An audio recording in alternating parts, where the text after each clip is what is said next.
बोलो जयकारा बोल मेरे श्री गुरु महाराज की जय। श्री नंगली निवासी भगवान की जय। श्री परमहंस दयाल जी महाराज की जय। श्री नंगल विहालन भगवान की जय। श्री परम गुरु भगवान की जय। जय सच्चिदानंद जी। श्री सच्चिदानंद प्रकाश अर्थात श्री अद्वैतानंद साहित्य प्रथम पुष्प जीवन चरित्र। इस पाठ को प्रारंभ करने के पूर्व यह दास श्री परमहंस दयाल जी महाराज के चरण कमलों में दंडवत प्रणाम करता है। बोलो जयकारा बोल मेरे श्री गुरु महाराज की जय। मंगलाचरण। या कुदेन्दु तुषार हार धवला, या शुभ्र वस्त्रावृता, या वीणा वरदंड मंडित करा, या श्वेत पद्मासना, या ब्रह्माचित शंकरा प्रभृति देवै सदा वंदिता, सामान्य पातु सरस्वतीं भगवतीं निशेषाद्यापहा, शुक्लां ब्रह्म विचार सार परमा माधवं, जगत व्यापिनीं वीणा पुस्तक धारिणीं, वेदां जहान्या अंतकरापहां, हस्ते स्फटिक मालिकां च ददति पद्मासने संस्थितां, वन्दे तां परमेश्वरीं भगवतीं बुद्धिं प्रदां शारदाम्। हरि ओम। गजाननं भो भूतगणाधिसेवितं कपितजम्बूफलचारुभक्षणम्, उमासुतं शोकविनाशकारकं नमामि विघ्नेश्वरपादपङ्कजम्। वन्दे देवोमापतिं सुरगुरुं, वन्दे जगत्कारणं, वन्दे पन्नगभूषणं मृगधरं, वन्दे पशूनां पतिं, वन्दे सूर्यशशाङ्कवहिर्नयनं, वन्दे मुकुन्दप्रियं, वन्दे भक्तजनाश्रयं च वरदं, वन्दे शिवशङ्करं कर्पूरगौरं करुणावतारं, संसारसारं भुजगेन्द्रहारं, सदा वसन्तं हृदयारविन्दे भवं भवानी सहितं नमामि। ओम। गुरु ब्रह्मा गुरु विष्णु गुरुदेवो महेश्वरा, गुरु साक्षात् परब्रह्म तस्मै श्री गुरुवे नमः। बोलो जयकारा बोल मेरे श्री गुरु महाराज की जय। श्री सच्चिदानंद प्रकाश अर्थात श्री अद्वैतानंद साहित्य प्रथम पुष्प जीवन चरित्र। बोलो जयकारा बोल मेरे श्री गुरु महाराज की जय। भजन। नगरिया प्रेम की अब हम निराली ही बसाएंगे, नगरिया प्रेम की अब हम निराली ही बसाएंगे, उसी में माधुरी मूरत तुम्हारी हम बिठाएंगे, उसी में माधुरी मूरत तुम्हारी हम बिठाएंगे, नगरिया प्रेम की अब हम निराली ही बसाएंगे, रहो चाहे जहाँ गुरुवर मगर अब हो चुके मेरे, रहो चाहे जहाँ गुरुवर मगर अब हो चुके मेरे, करेंगे कैद हम तुमको निकल जाने न पाएंगे, करेंगे कैद हम तुमको, निकल जाने न पाएंगे। नगरिया प्रेम की अब हम निराली ही बसाएंगे, हवाले हो चुकी तेरे ये सारी जिंदगी अपनी, हवाले हो चुकी तेरे ये सारी जिंदगी मेरी, तुम्हारे हाथ में रहकर उम्र सारी बिताएंगे, चरण में तेरे हम रहकर उम्र सारी बिताएंगे। नगरिया प्रेम की अब हम निराली ही बसाएंगे, खता क्या हो गई हमसे जो ऋतु रूठे हुए इतना, खता क्या हो गई हमसे जो तू रूठे हुए इतना, तुम्हारे सामने आनंद अब आनंद पाएंगे। नगरिया प्रेम की अब हम निराली ही बसाएंगे। बोल जयकारा, बोल मेरे श्री गुरु महाराज की जय। श्री सच्चिदानंद प्रकाश अर्थात श्री अद्वैतानंद साहित्य प्रथम पुष्प जीवन चरित्र। बोलो जयकारा, बोल मेरे श्री गुरु महाराज की जय।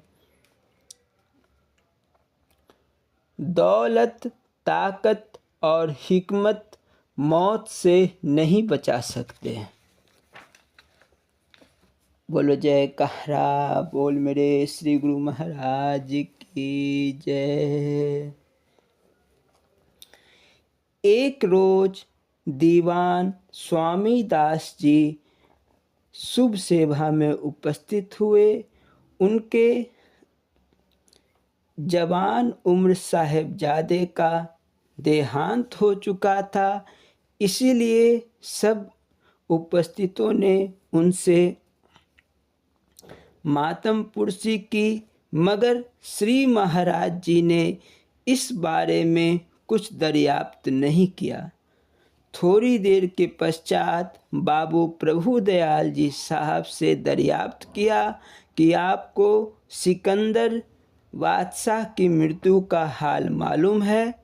उन्होंने जवाब दिया कि किसी किताब में ऐसा पढ़ा था कि हजरत खिजरू ने उससे उसकी भविष्यवाणी की थी कि जब लोहे की ज़मीन और सोने का आसमान होगा उस वक्त तुम्हारी मौत होगी।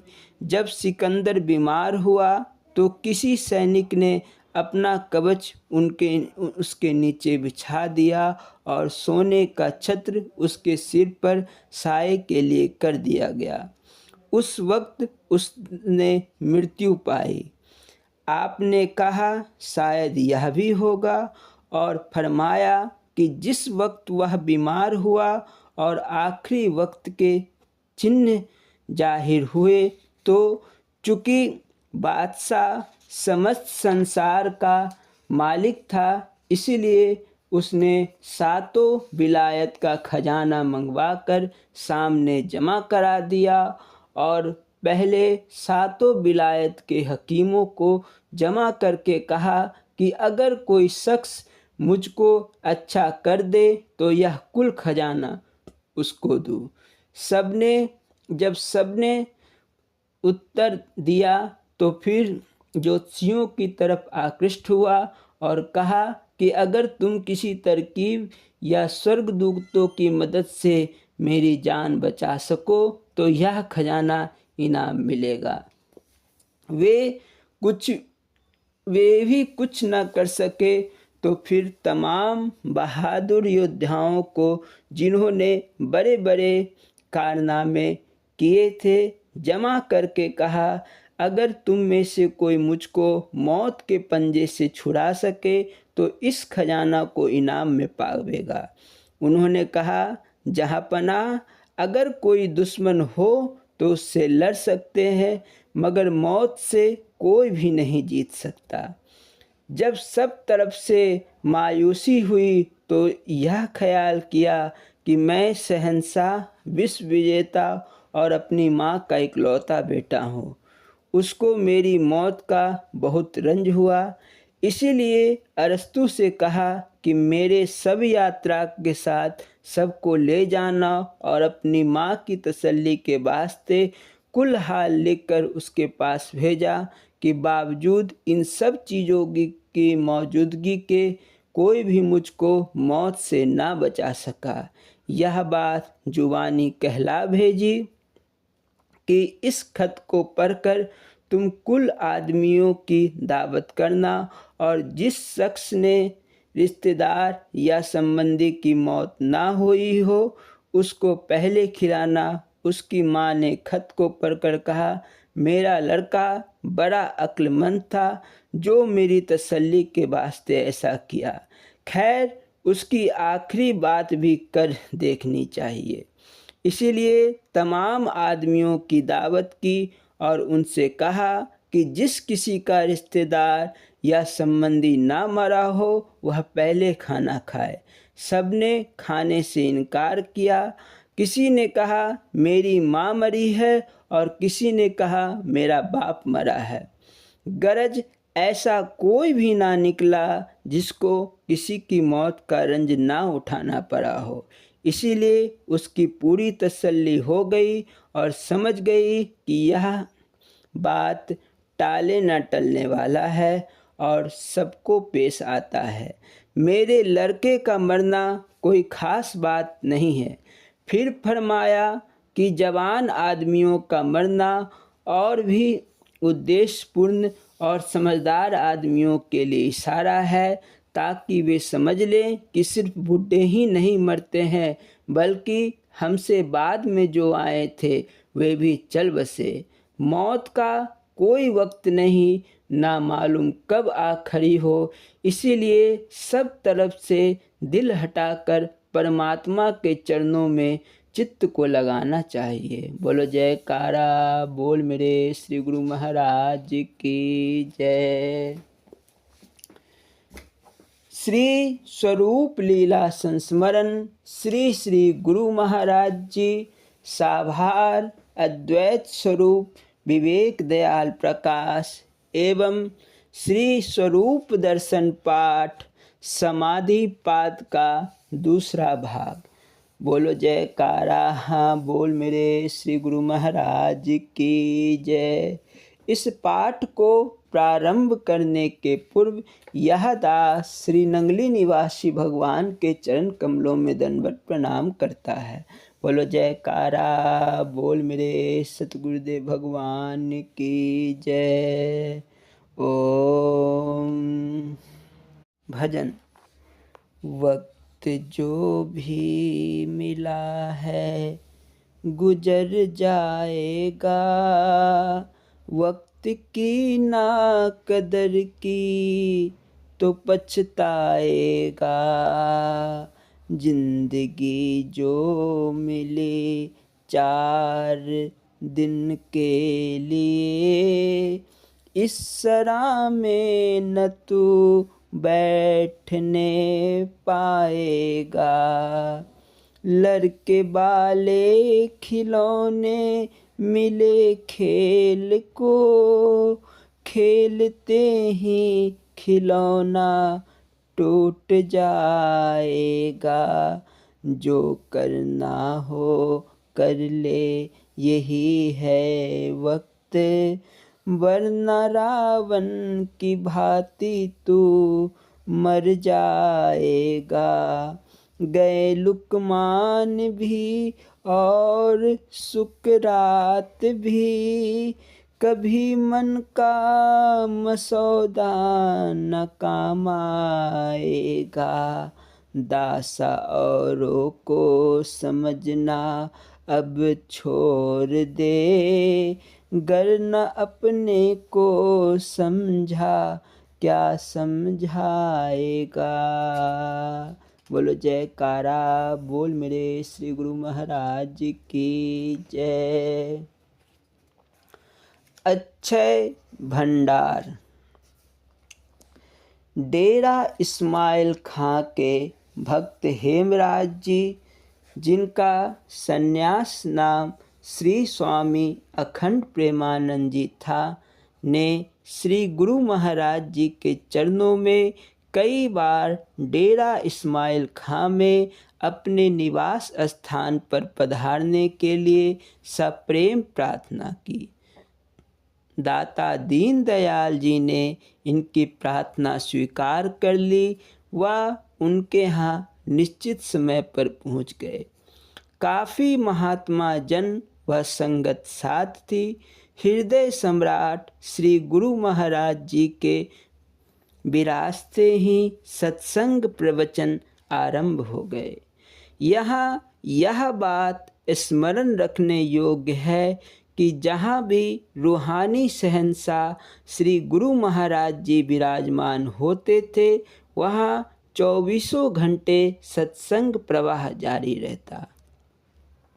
दाता दीनदयाल जी सत्संग मंडप में सिंहासन पर विराजमान थे। सत्संग चल ही रहा था कि रेलगाड़ी से 400 प्रेमी जन उतरकर सीधा भक्त हेमराज जी के घर पहुँचे।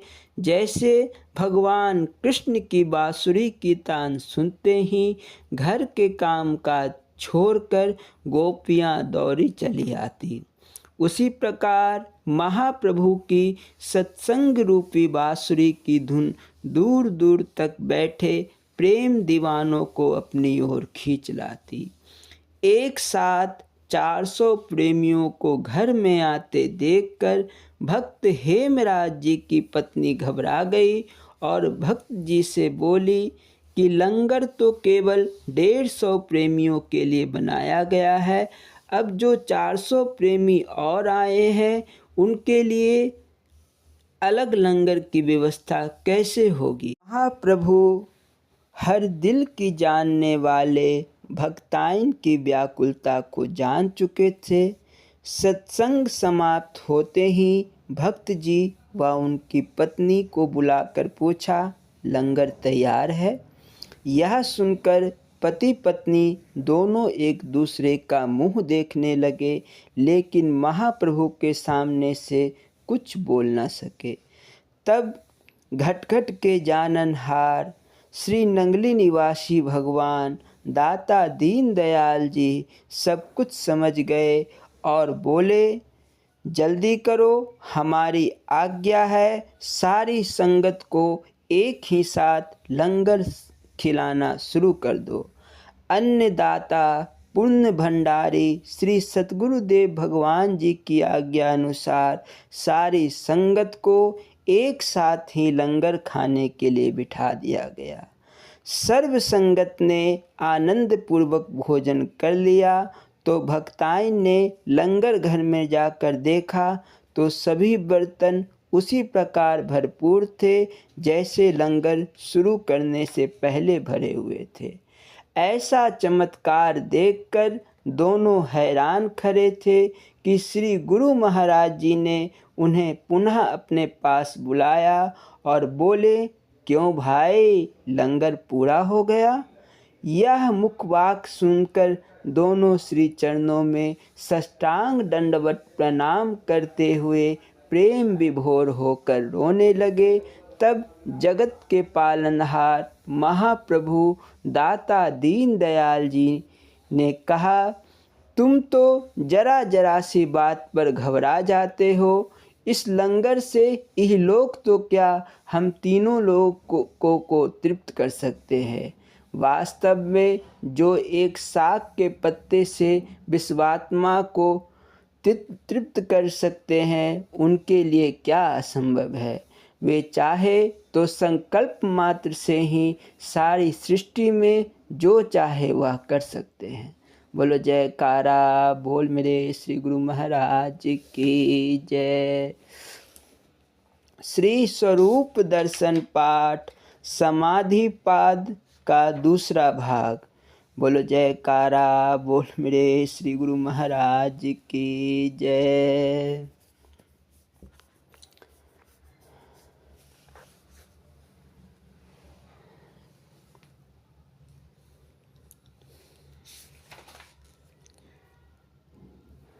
युक्ति और अहम भाव का अंश विद्यमान है। श्री महाराज जी ने कहा, गुरुमुख प्रेमी, मन की एकाग्रता की यह तीसरी अवस्था, जिसे वास्तव में चतुर्थ भूमि अथवा चौथी अवस्था कहा गया है, ज्ञानातीत अवस्था है। इस अवस्था में अंतःकरण अर्थात मन, बुद्धि और चित्त द्वारा प्राप्त किया हुआ युक्ति द्वारा कोई ज्ञान नहीं रहता और अंत में अहम भाव भी अपने अंतिम स्रोत आत्मदेव में लीन हो जाता है। इस विषय में मैं पहले कह चुका हूँ कि निरंतर ध्यान और बार बार अभ्यास से ही यह अवस्था धीरे धीरे पक्की होती जाती है और अंत में साधक इस चतुर्थ पद अथवा भूमि पर स्वयमेव ही पहुँच जाता है। यह अहम भाव सर्वदा रूप से चैतन्य सत्य तत्व पद में एक ही भाव से प्राप्त हो जाता है। जब कोई भी नदी अथवा नाला के बड़ी नदी अथवा सागर में जाकर मिल जाता है तो उसका कोई पृथक अस्तित्व नहीं रहता। नाम, रूप, वर्ण और जाति का भेद मिट जाता है। इस एक ही भाव में ना विचार जात ज्ञान होता है और ना तर्क बुद्धि। इस शुद्ध चैतन्य भाव में हमारे काल्पनिक भाव का कोई अस्तित्व नहीं होता। आइए अब हम इसे साधना की दृष्टि से देखें।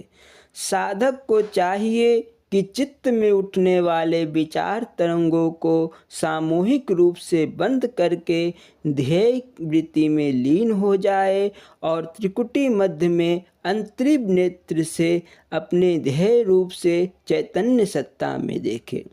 दर्शन क्रिया के लिए केवल यह दोनों चर्म चक्षु पर्याप्त नहीं, बल्कि अंतर्गत दृष्टि के लिए एक तीसरी आँख की आवश्यकता है और यह है ज्ञान नेत्र।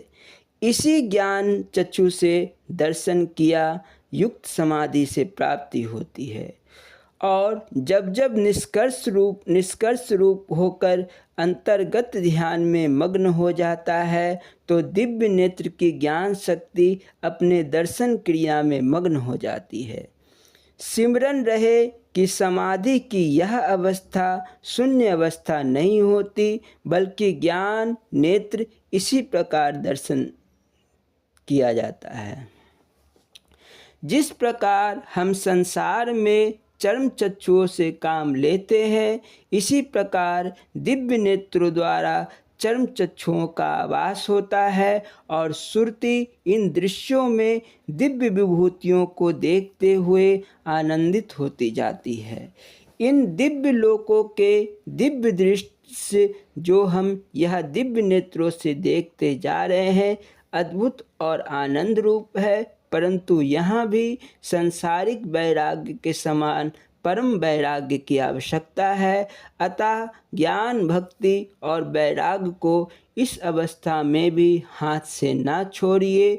इस शुद्ध माया से भी परे परम वैराग्य द्वारा अपनी उत्कृष्ट अभिलाषा से हमने परम तत्व को प्राप्त करना है।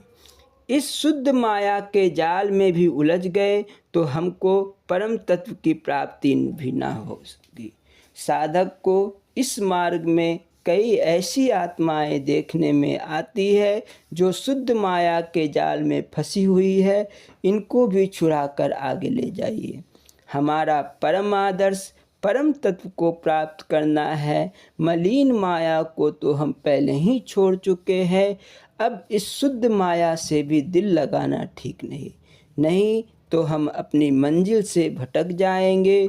इसी प्रकार हम शुद्ध माया में फंसते गए तो हमें परम पद पर पहुंचने के लिए कई जन्मों तक प्रतीक्षा करनी पड़ेगी। यदि परम वैराग्य से सभी उलझनों को काटते छाटते चले गए तो हम सभी मोक्ष पद को प्राप्त कर लेंगे। इसीलिए योग भ्रष्ट होने से बचो। यदि मलिन माया लोहे के बेरी है और शुद्ध माया सोने की बेरी है, परंतु जहाँ तक बंधन का संबंध है दोनों में कोई अंतर नहीं। इसीलिए मान आदि शुद्ध भावों का भी त्याग सर्वथा आवश्यक है। जैसे स्त्री, धन, पुत्र आदि का मोह मलिन माया भी बाधक है। कमल पत्र के समान निर्लेप रहने के लिए परम वैराग्य की आवश्यकता है। जिस प्रकार मैं पहले सहज ज्ञान और विचार जाता ज्ञान के संबंध में कह चुका हूँ, इसी प्रकार सहज समाधि है। सहज समाधि द्वारा अनेक जन्मों के कर्म बंधन कटते जा रहे हैं। धीरे धीरे योग युक्त पुरुष जो सर्व पापों से जो उसने जन्म जन्मांतरों में किए हैं निष्पाप और शुद्ध होता जाएगा। सुरति भी अति सूक्ष्म होकर दिव्य लोकों में गमन करती जाएगी, क्योंकि अधिक से अधिक दिव्य लोक की अर्थात अवरुद्ध लोकों को जाने के लिए सूक्ष्म से सूक्ष्म और अति निर्मल सुरति की आवश्यकता है। वह जब तक अति निर्मल व सूक्ष्म न होगी अपने स्रोत में ना जा सकेगी, क्योंकि अंत में तो यह अविनाशी अंश है जो जीव रूप में परिणित है। सहज समाधि की इस अवस्था में वह अनुभव और दृश्य दिखाई देता है जो मन बुद्धि की सीमा से परे है और जिन्हें मानवीय शक्ति बुद्धि द्वारा नहीं समझ सकती। यहाँ कितने ही गुप्त भेद दृष्टिगोचर होते हैं जो मन बुद्धि द्वारा कभी स्वप्न और कल्पना में भी नहीं आ सकते। वह अद्भुत और आश्चर्यजनक सृष्टि देखने में आती है, बुद्धि चकित हो उठती है। सहज समाधि राजयोग के अंतर्गत है, इसीलिए इसका अधिक विस्तार करना उचित नहीं। यही योग आचार्य का कथन है। अगला भाग में मार्गदर्शक। बोलो जयकारा बोल मेरे श्री गुरु महाराज की जय। स्वामी हीरानंद पुरी जी महाराज जी की लीला संस्मरण एवं अमृत प्रवचन। बोलो जयकारा बोल मेरे श्री गुरु महाराज की जय। इस पाठ को प्रारंभ करने के पूर्व यह दास स्वामी हीरानंद पुरी जी महाराज जी के चरण कमलों में दंडवत प्रणाम करता है। बोलो जयकारा बोल मेरे श्री गुरु महाराज की जय। भजन। यह तो प्रेम की बात है उद्धव, बंदगी तेरे बस की नहीं है। यहाँ सिर दे के होते हैं सौदे, आस की इतनी सस्ती नहीं है। ये तो प्रेम की बात है उद्धव, इसके प्रेम वालों ने कब वक्त पूछा, इनकी पूजा का सुन ऐसे उद्धव। जहाँ दम दम में होती है पूजा, सर झुकाने की फुर्सत नहीं है। ये तो प्रेम की बात है उद्धव, जिसको श्याम का रंग चढ़ा है, उनको क्या परवाह जिंदगी की। जिसकी आँखों में छलिया समाया, सो नजर फिर तरसती नहीं है। यह तो प्रेम की बात है उधो, जिनके हृदय में श्यामे प्यारे, वो तो होते हैं जग से न्यारे। एक बार जो पी लेता है, उम्र भर वो तरसती नहीं है। या तो प्रेम की बात है उधो, बंदगी तेरे बस की नहीं है। जो असल में है मस्ती में डूबे, वो दुनिया से डरते नहीं है।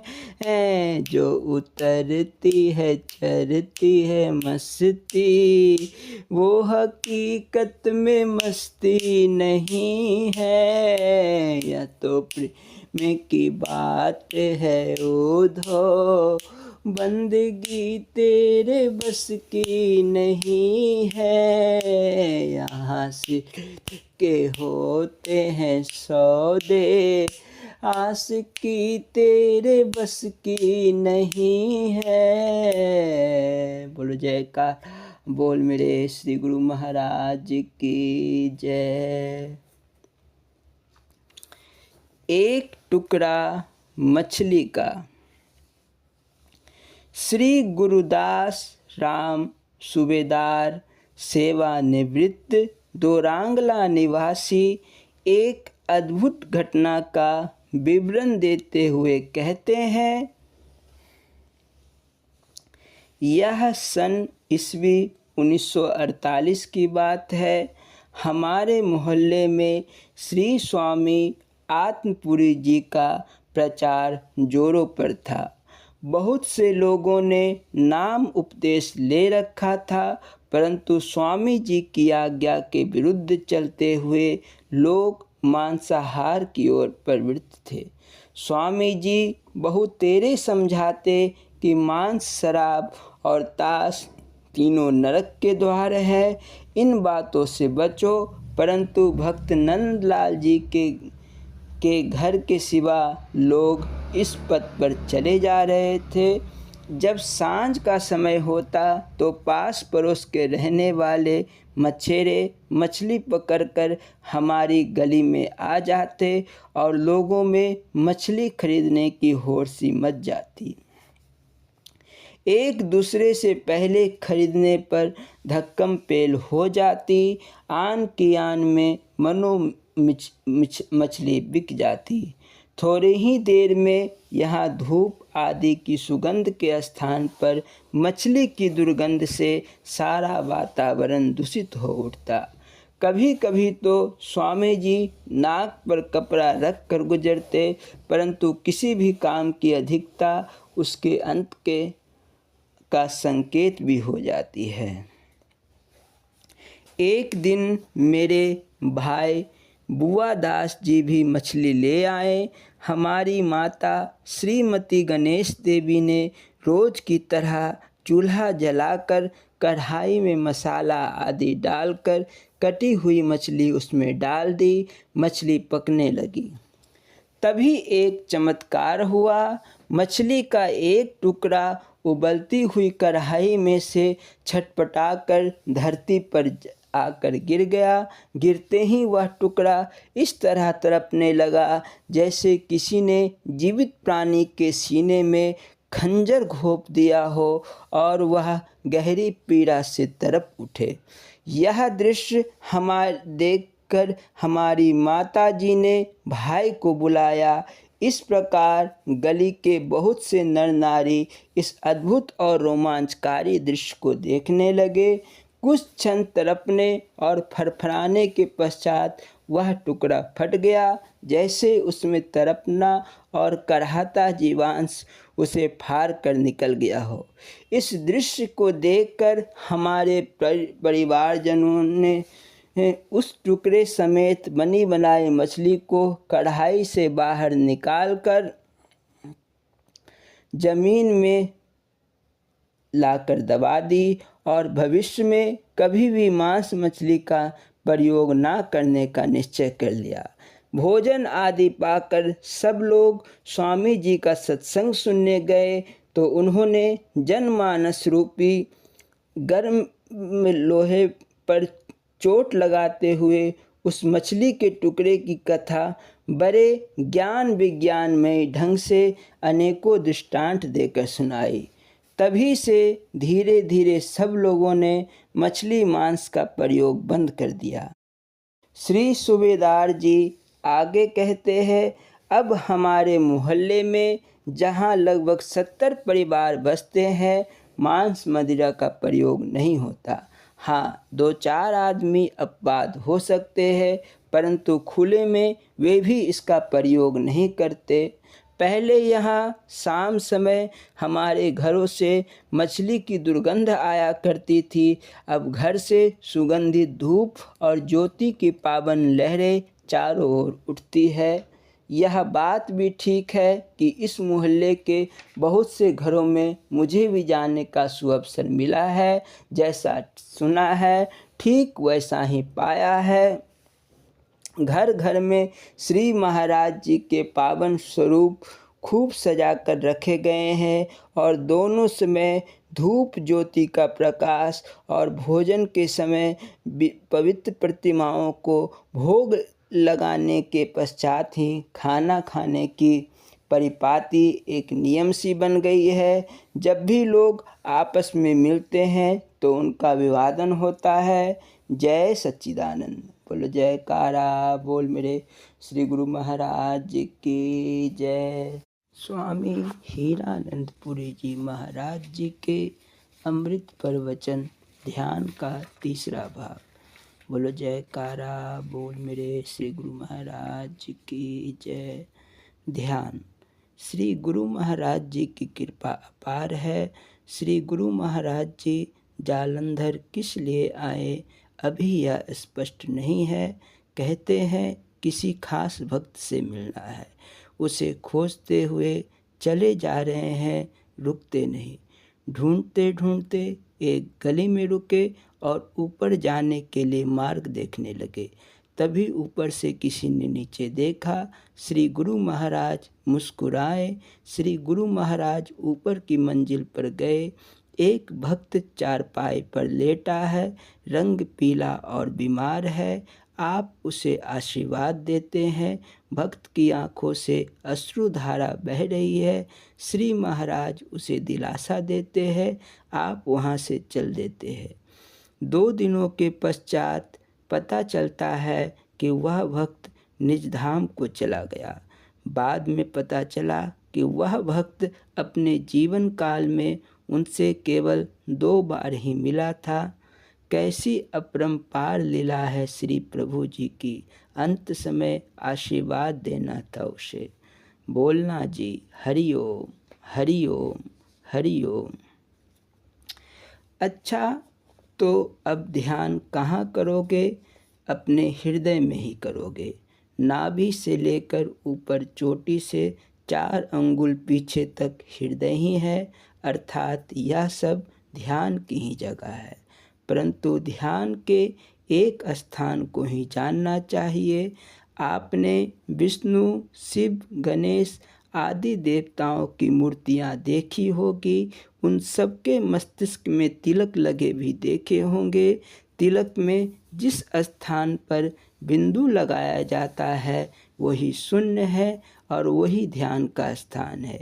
इसे त्रिकुटी कहते हैं, अतः त्रिकुटी में ही ध्यान करना चाहिए। त्रिकुटी में ध्यान करने से विकल्पों का नाश हो जाता है। यह त्रिकुटी ही तुम्हारा लक्ष्य स्थान है। जिसको दिव्य दृष्टि का अनुभव है वे दिव्य दृष्टि द्वारा त्रिकुटी में ध्यान करें। फिर देखें कि कितना महान आनंद प्राप्त होता है। अब आपने समझ लिया होगा कि कौन से इष्ट का ध्यान करना चाहिए और कौन से स्थान में ध्यान करना चाहिए। यदि आप सब कुछ समझकर भी कुछ ना करें और कहें कि ईश्वर है ही नहीं और उसका साक्षात्कार होता ही नहीं, अथवा उसका गृहस्थियों को मिलना बड़ा कठिन है, तो कहना पड़ेगा कि ये सब पुरुषार्थ ना करने के बहाने हैं। इससे प्रतीत होता है कि ऐसी बातें करने वालों को ईश्वर के दर्शन की इच्छा ही नहीं है।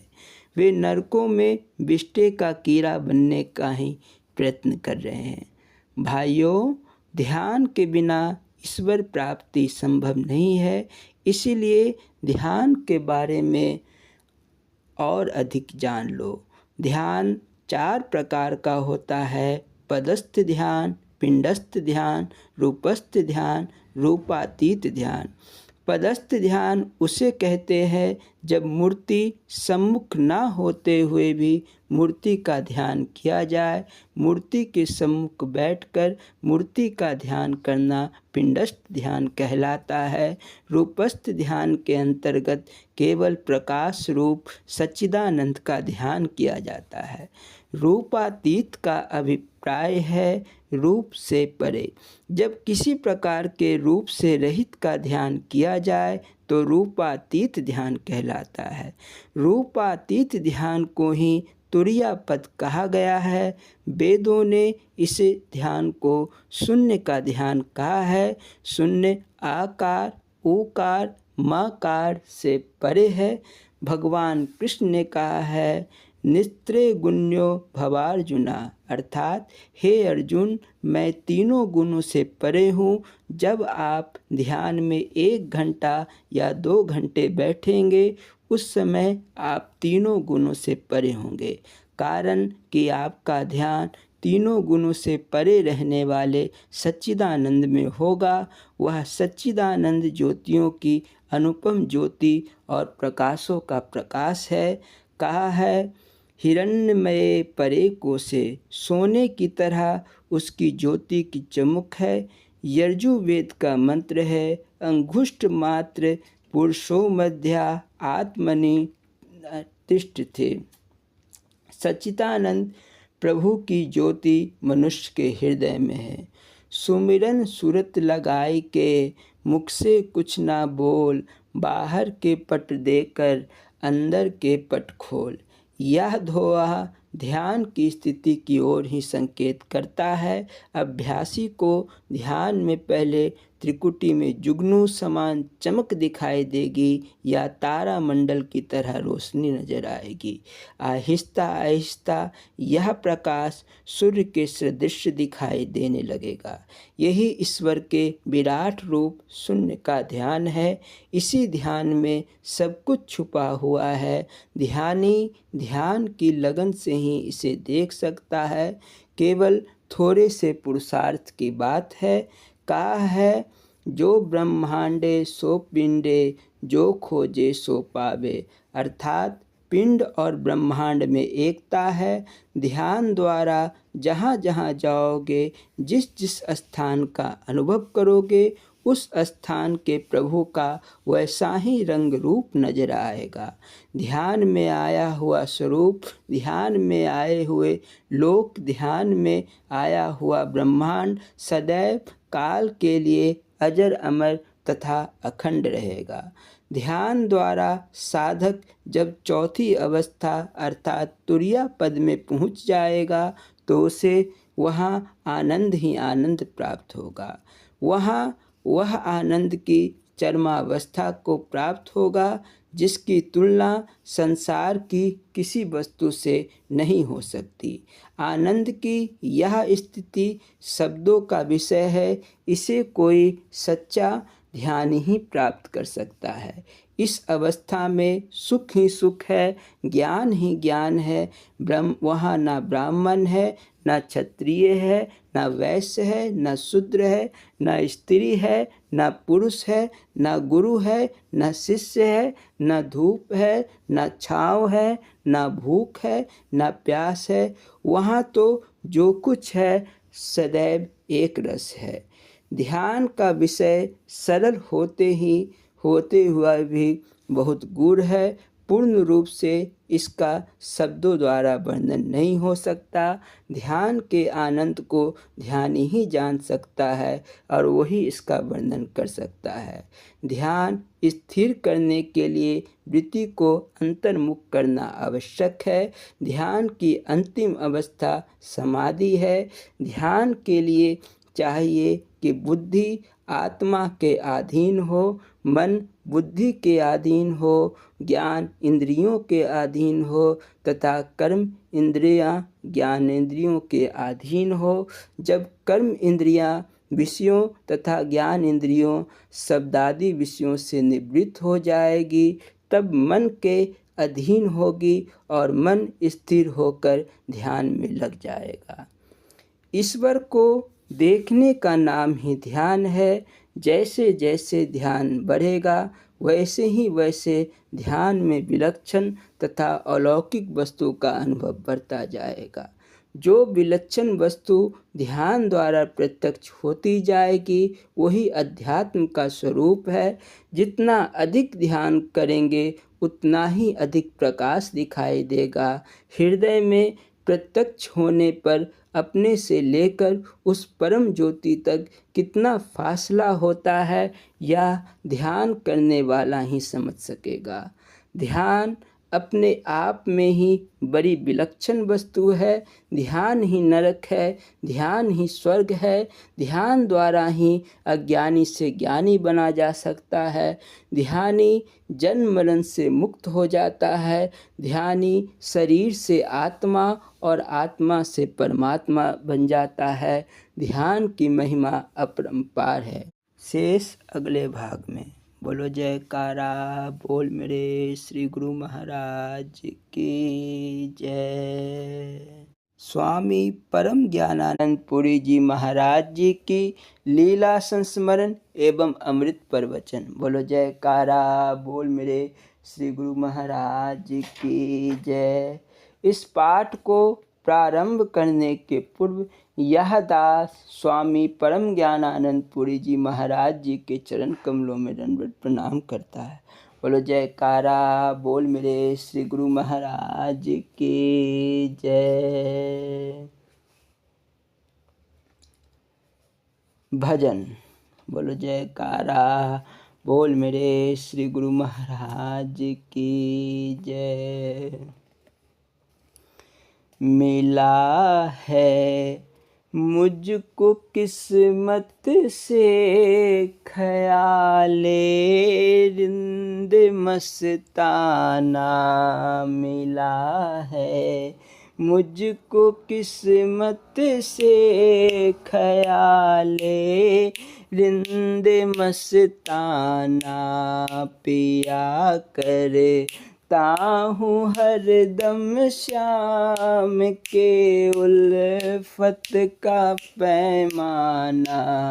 मिला है मुझको किस्मत से ख्याले रिंद मस्ताना। मजा है बेखुदी का यहाँ की दुनिया में हूँ मैं, लेकिन मजा है बेखुदी का यहाँ की दुनिया में मैं हूँ, लेकिन न जाना मैंने दुनिया को, न दुनिया ने मुझे जहाना। मिला है मुझको किस्मत से ख्याले रिंद सिताना। मुझे है सिर्फ अपने यार के दीदार से मतलब, चाहे मंदिर या मस्जिद हो, चाहे काबा या बुत खाना। मिला है मुझको किस्मत से ख्याले रिंद सिताना।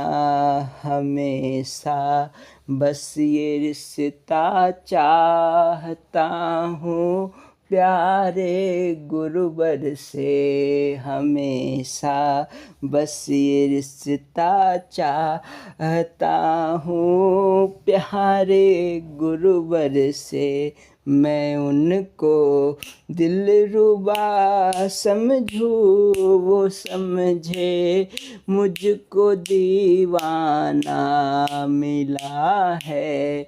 मुझको किस्मत से ख़याले रिंद सिताना नहीं है। आंसू दृग में मोम दिल मोती के दाने हैं।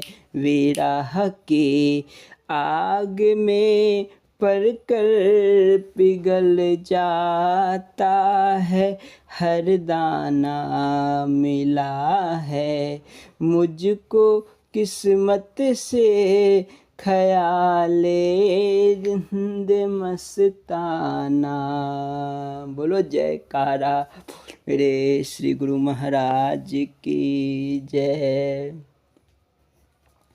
भावना का फल। स्वामी परम ज्ञानानंद पुरी जी महाराज फरमाते हैं, भक्ति परमार्थ के रास्ते में पढ़ाई लिखाई तथा बाहरी काबिलियत विशेष मायने नहीं रखती। गुरु महाराज के समय चकौरी में एक बूढ़े महात्मा थे, आत्म विवेकानंद। 65 वर्ष की उम्र में तो वे साधु बने थे। बेचारे शरीर से भारी थे और बूढ़े भी, लेकिन हृदय से अत्यंत सादे थे। उनका जन्म स्थान बनारस की तरफ था। जब कभी मैं काम करते करते थक जाता था तब अक्सर उनके पास चला जाता था। उस समय बूढ़े महात्माओं को भजन करने के लिए छोटी छोटी झोपड़ियाँ बनाकर दी जा गई थी। शाम के वक्त जब कभी मैं उनके पास जाता, वे अंधेरे में बैठे रहते थे। मैं उनसे दिया जलाने को कहता, तब वे हंसी में टाल जाते थे। एक दिन मैंने रोशनी के लिए जोर दिया तो वे अत्यंत भावुक होकर बोल पड़े, क्यों दिया जलाओ? महाराज का कोई काम तो कर नहीं पाया। दिए में नाहक 2 पैसे का तेल ही तो खर्च होगा। मुझे हंसी आई। बोला, कितना तेल तो कोठार में रोज गिर जाता है, तुम्हारे दिए में भला कितना तेल जलेगा? महात्मा ने कहा, महाराज जी तो शहंशाह है, उनके दरबार के खर्चे का क्या हिसाब। किंतु मैं तो सुबह बैठकर रोटी खाने के 2 पैसे के तले के बराबर भी कुछ नहीं करता।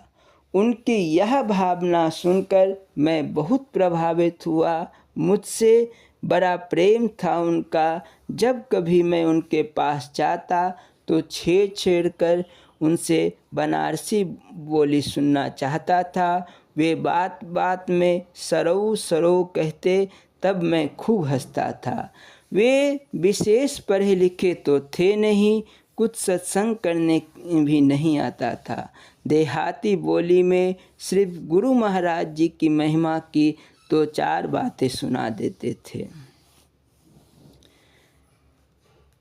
बाद में काशी में गरबा घाट में उनका आश्रम बना। उन्हें इतनी संपत्ति चढ़ी जितने मेरे जानते किसी और गुरु भाई महात्मा को नहीं चढ़ी होगी। हजारों बीघे में तो उस आश्रम की खेती तथा बाग बगीचे हैं। मैं पहले पहल उन्हीं के पास ठहरता था। उनके आश्रम की संपत्ति देखकर मुझे उनकी यह तेल बचाने वाली बात याद आती थी। जिन्हें अपने गुरु दरबार में 2 पैसे का तेल खर्च करना भी गवारा नहीं था, उन्हें कुदरत ने अपार धन दिया। वे महात्मा आत्म विवेकानंद जी शरीर से योग युक्तानंद जी के मामा लगते थे। बोलो जयकारा बोल मेरे श्री गुरु महाराज की जय। स्वामी परम ज्ञानानंद पुरी जी महाराज जी के अमृत प्रवचन। बोलो जयकारा रे श्री गुरु महाराज जी की जय।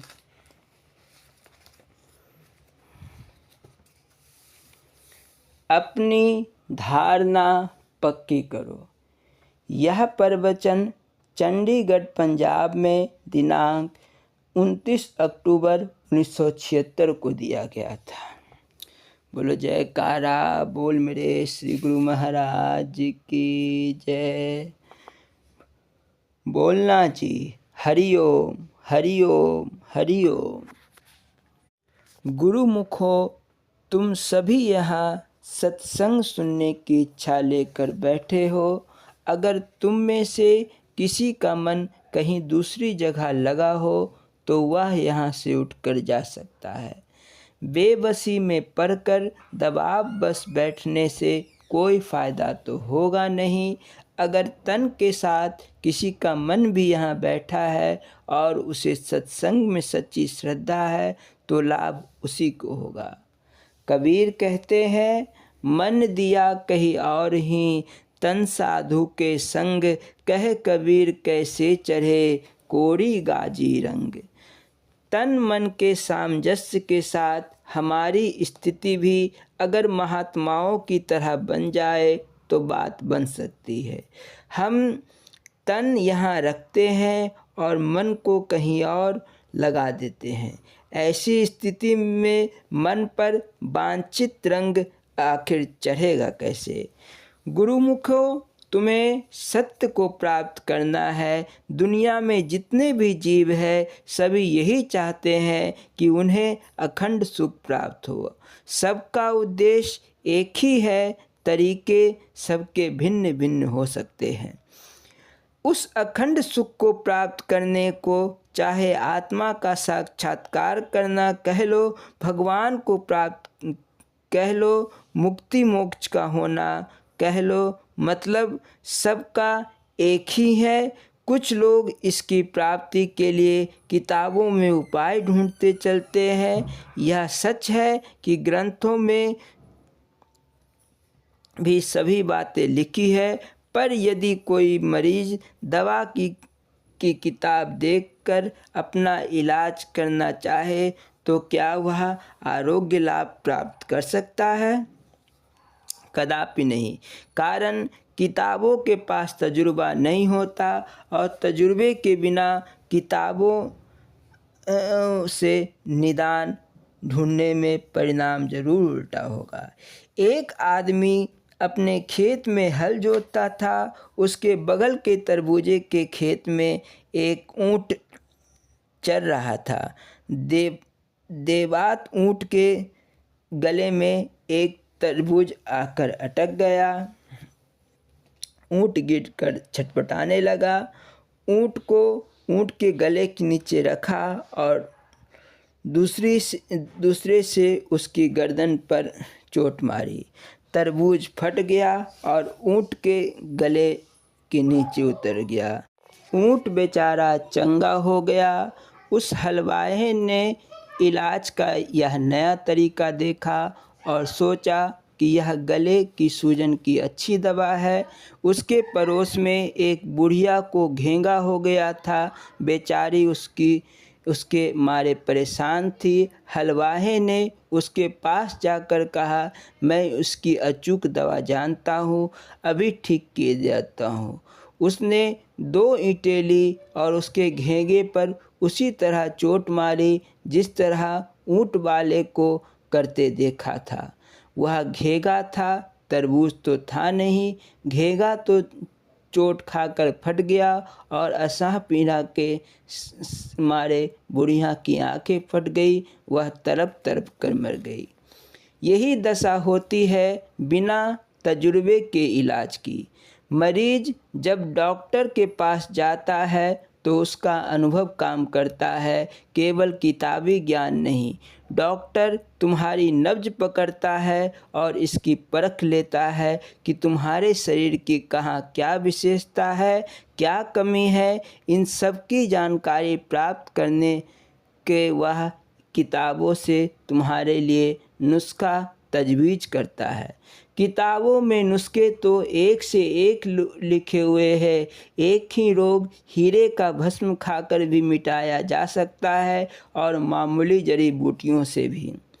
यह सब डॉक्टर के अनुभव पर निर्भर करता है कि वह तुम्हारे शरीर की स्थिति तथा तुम्हारी आर्थिक क्षमता को देखकर नुस्खा ईजाद करे। हमें एक दफ़ा एसिड का दर्द हो गया, हमारे पास पहले से ही दवा का चार्ट था, उसी के मुताबिक हमने दवा तो खा ली पर फ़ायदा कुछ नहीं हुआ। तब डॉक्टर से मिला और पूछा, भाई दर्द तो हमारा रुकता ही नहीं। उसने कहा, श्री महाराज जी, मेरे मन के मुताबिक दवा खाइए तब तो रुकेगा। आपने तो चार्ट की मुताबिक दवा खाई। अब उसने मेरे लिए भोजन और दवा का नया चार्ट बना दिया। पहले दवा खाओ, तब इतने मिनट के बाद दूध पियो, तब भोजन करो, तब पानी पियो, फिर इतने देर के पश्चात दूसरी टिकिया खाओ। मैंने उसी चार्ट के मुताबिक दवा खाई। पहले भी वही दवा खाई थी, पर इस बार वह दवा फ़ायदा कर गई। तुम रामायण महाभारत आदि पढ़ते ही होंगे। धर्म का स्वरूप तो वहाँ भी ठीक ठीक दिखाया ही गया है, लेकिन यदि किताबी ज्ञान के आधार पर तुम श्रेयस के मार्ग पर खुद ही बढ़ना चाहोगे तो तुम्हारी प्रगति में रुकावट आ सकती है। इससे बचने के लिए तुम्हें सद्गुरु के रूप में एक ऐसे जमाने साज महापुरुष की शरण में जाना होगा जो तुम्हारी नब्ज पहचान कर तुम्हारे लिए उचित आध्यात्मिक मार्ग का फल बता सके। मतांतर तो बहुत सारे हो गए हैं। सभी यही कहते हैं, हमारी लाइन ठीक है। तुम बाज़ार में जाते हो, वहाँ बहुत सारी दुकानें खुली रहती है। जिस वक्त किसी दुकान में जाओ, दुकानदार अपने सामान की खूब तारीफ करेगा। सबके व्यवहार का ढंग भी अलग अलग होगा। बाबू के लिए चाय लाओ, कोका कोला पिलाओ, पान लाओ, ये सभी दुकानदारी के ऊपरी नखरे हैं। देखो, जिस चीज़ की जितनी कमी होती है उसे उतना ही बढ़ाकर कहा जाता है, उसका उतना ही प्रचार किया जाता है और पर्चे बांटे जाते हैं। लेकिन पकी चीज़ खुद ही प्रकाशित होकर सामने आ जाती है और उसके लिए प्रचार की ज़रूरत नहीं होती। ढोंग उसे कहते हैं जिसमें कुछ सच्चाई हो और कुछ ठगी भी। बिना रसोई के ढोंग भी नहीं चल सकता। कोई ही ऐसा होता है जो सच्चाई को ग्रहण करता है और उसी का छोड़ देता है। जिसकी बुद्धि पूर्णतः शुद्ध होती है वही ऐसा कर सकता है, बाकी लोग गड़बड़ में ही पड़े रहते हैं। ईश्वर एक है जिसके विषय में अनेक मतांतर दिखाई पड़ते हैं। अलग अलग मत तो वहाँ पहुँचने का साधन मात्र। सर्दी ज़्यादा थी इसीलिए स्वेटर पहने था, गर्म कंबल ओढ़े हुए था, किंतु इन पोशाकों की हेर फेर के बावजूद मैं तो वही हूँ। कपड़ों में तब्दीली करने से मुझ में कोई फ़र्क नहीं आया। जब गर्मी थी मैं मलमल पहने था, सर्दी तो ऊनी कपड़े में था, साधुओं के समाज में था तो लाल भगवा चोले पहने था। यह तो वक्त की बात है। उसी प्रकार भगवान को जिस वक्त जैसा काम करता हुआ उन्होंने वैसा रूप बना लिया। अब जितनी शक्ति की ज़रूरत पड़ी उतनी ही शक्ति लेकर प्रकट हुए। इस ज़माने में गुरु को जो इतना महत्व दिया गया है उसका एक ख़ास कारण है। आदमी को प्रत्यक्ष का भय होता है और बिना भय के भक्ति नहीं होती। महापुरुषों ने कहा, डर करनी डर परस गुरु, डरस डर पारस डर सार, डरत रहे सो उबरे, गाफिल खावे मार। बोलो जयकारा, बोल मेरे श्री गुरु महाराज की जय। शेष अगले भाग में। बोलो जयकारा, बोल मेरे श्री गुरु महाराज की जय। श्री नंगली निवासी भगवान की, श्री परमहंस दयाल जी महाराज की जय। श्री नंगल बिहार भगवान की जय। श्री परम गुरु भगवान की जय। जय सच्चिदानंद जी।